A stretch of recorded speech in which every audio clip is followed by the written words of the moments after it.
always ask me, how did you ever get started being an inspirational speaker? Well, let me tell you, it was not an easy journey. I remember my wife telling me, she goes, you really need to share your story. And I really did feel it was like an assignment or calling from God, that I wanted to go out there and share my story. And I'll never forget when I first started speaking in schools, one of the first schools I ever presented at was Lake Brantley High School. And it was in Florida. And I always told my wife, if I could just make a difference in one person's life, it will be worth it. And she was at the presentation and we had some local celebrities there. And I gotta tell you, it was absolutely horrible. I mean, kids were just obnoxious. They were not happy. We weren't putting on a good presentation. We were trying to use statistics and talk about things that, here's your brain on drugs. And, oh, it's horrible. But anyways, at the end of the presentation, I remember I just couldn't wait to get off the stage. I just knew this is nothing I want to do ever again. And my wife comes running up and she goes, Mark, that was great. I'm like, what? Are you crazy?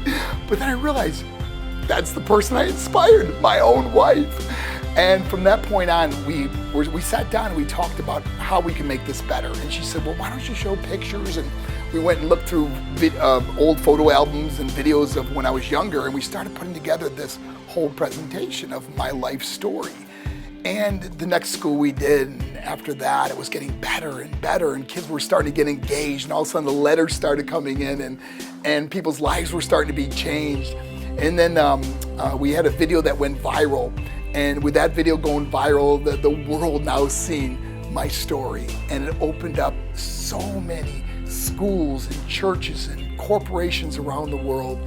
But it all stemmed from not giving up. It really did. It came down to this choice that we made in our life, where was I going to continue to do this and feel and know it was a calling or an assignment in my life?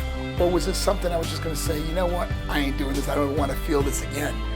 But I went back out there, I got back up, and I made a difference. And now we've done over 1,700 schools around the world, churches and corporations, and inspired millions by simply not giving up.